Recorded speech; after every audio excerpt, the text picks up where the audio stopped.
Saya rasa perspektif dari debat ini harus jauh lebih luas karena kita berbicara tentang warisan dari politik ekspansionis ini sendiri, maka semua hal yang dibilang oleh preposisi itu harus diintegrasikan kepada konteks pada status quo sekarang. Saya rasa ketika tidak ada politik ekspansionis, juga tidak ada persatuan Nusantara atas beberapa penggambaran ulang. Pertama, ekspansi yang dilakukan oleh Gajah Mada artinya mereka memperluas wilayah mereka dan menyatukan beberapa kerajaan Nusantara atas nama persatuan. Ini terlihat seperti satu, mekanisasi ekspansi mereka itu berupa dukungan militer dan diplomatik, artinya counter mekanisme di sisi proposisi tidak eksklusif dan sudah dilakukan. Tapi dua, kenapa mereka tidak lakukan ekspansi mereka melakukan ekspansi militer? Ini dilakukan ketika tidak ada kesepakatan diplomasi karena kerajaan pada saat itu ratusan itu egoistik dan menjadi ingin selalu terlibat dan ingin selalu ada di dalam sebuah persatuan. Ini tidak mungkin terjadi, bukan? Maka ada normalisasi bahwa di zaman itu tidak hanya Gajah Mada yang melakukan ekspansi militer, ada Pajajaran dan Sriwijaya, bukan? Maka ketika tidak ada ekspansi Gajah Mada, tetap akan ada substitusi dari kerajaan-kerajaan lain delta di sisi pro nol. Tapi kenapa? Karena semua kerajaan itu merasa punya kedaulatan dan ingin mendapatkan hal yang lebih. Ini juga terjadi bukan pada bangsa Eropa sehingga tidak ada demonisasi yang dibilang oleh preposisi karena normalisasi terjadi. Tapi framing kedua, saya rasa harusnya debat ini bicara tentang warisan dari konsep politik ekspansif, bagaimana ini terlihat. Satu, ada semangat nasionalisme dan juga persatuan secara Nusantara,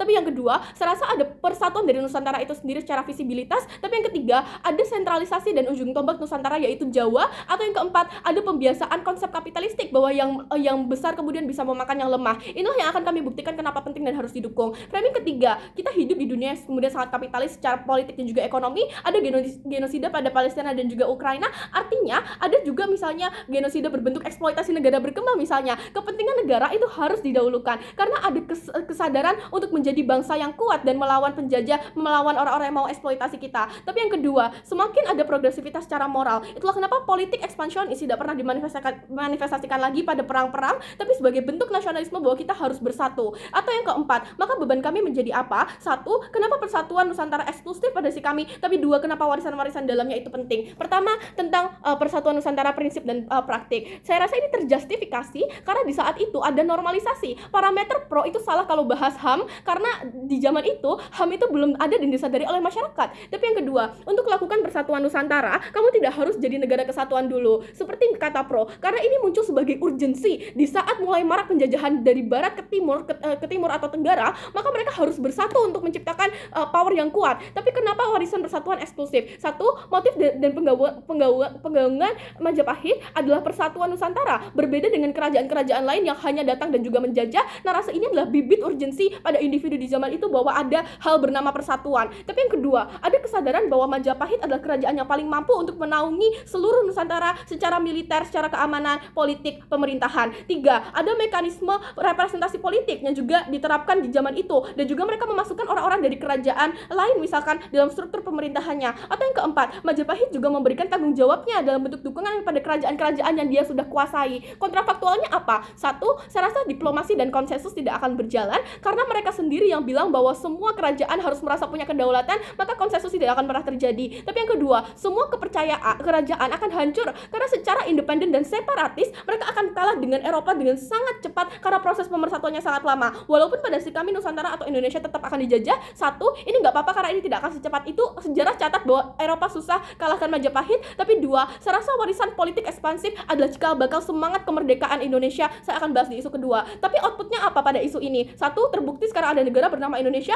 Dua, suku budaya tetap lestari, tidak ada genosida budaya. Tiga, ada ide dan gagasan tentang persatuan Nusantara yang ini diinterpretasikan pada nasionalisme mereka. Tapi isu kedua saya tentang warisan secara moral dan habituasi, pro bisa bilang aja bahwa oh ya Jawa sentris itu buruk, adanya kepercayaan etnosentrisme itu terjadi pada si kami. Mari kita lihat dulu faktanya. Satu, saya rasa sebagai negara yang baru, ujung tombak itu penting untuk mencari modal distribusi. Misal apa? Karena ada fokus pengembangan pada Jawa, kamu bisa dapat industrialisasi yang baik. Kamu bisa menarik misalnya investor dari negara maju untuk modal kamu. Tapi yang kedua, saya rasa pemerataan itu akan tetap terjadi karena lihat ada progresivitas seperti IKN, seperti orang-orang yang meminta bantuan secara sosial dan insentif dari pemerintah melalui BLT dan sebagainya. Atau yang ketiga, secara secara moral ada pembiasaan pada masyarakat tentang kapitalisme, karena kerajaan kecil akan kalah dimakan kerajaan yang besar. Itulah narasi dari politik ekspansionis ini. Maka manifestasinya orang-orang akan mau berjuang untuk maju, mereka mau compete di dunia global dan melawan adanya penjajahan. Ini bukan tekanan, tapi realistisme terhadap dunia yang kapitalis dan juga penjajahan berbentuk eksploitasi. Misalnya mereka akan memiliki urgensi untuk itu. Atau yang keempat tentang etnosentrisme. Saya rasa kepercayaan kedaulatan kerajaan Mataram itu justru tidak akan menimbulkan konflik.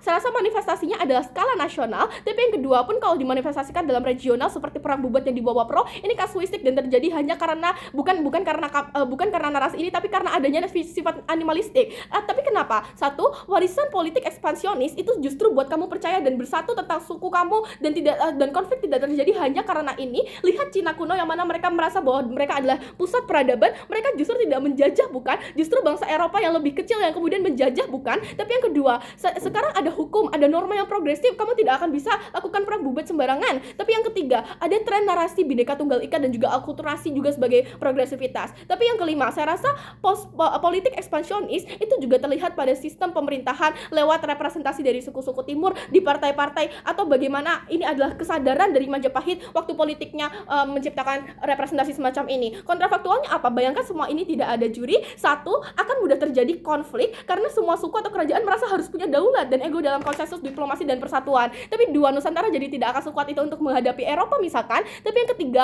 tidak ada urgensi bagi individu-individu ini untuk melawan bangsa-bangsa Eropa atau eksploitasi dari status quo, karena mereka tahu hanya diplomasilah yang terjadi dan baik. Inilah yang kemudian membuat mereka mudah dimanipulasi melalui diplomasi ini, seperti yang terjadi di Papua misalkan, mereka hutannya dicuri ketika misal mereka dimanipulasi oleh bangsa Eropa. Tapi penimbangan kasusnya apa terburuk pada si kami? Kalaupun iya Majapahit immoral dan selalu menjajah, ini lebih baik karena ini dibutuhkan untuk kemudian meluruhkan ego kerajaan-kerajaan ini dan menciptakan persatuan. Tapi kami menang karena satu, persatuan secara visible itu terjadi pada sisi kami. Dua, skeptisme terhadap bangsa asing dan misalnya orang yang mau mengeksploitasi itu kemudian ada dari kami, dan ini bisa muncul atas dasar trauma pada masa lalu. Ini tidak populis, tapi dengar saya bahwa ini adalah dampak warisan yang baik, karena ketika misalnya ada pengorbanan di masa lalu, kamu trauma, kamu akan menciptakan presiden pada akhirnya untuk berjaga-jaga di status quo. Tapi yang ketiga, banyak konsep sistem yang datang atas nama nasionalisme, representasi, keberagaman dan persatuan pada sisi kami, dan itu adalah manifestasi dari adanya politik ekspansionis yang dilakukan oleh Gajah Mada.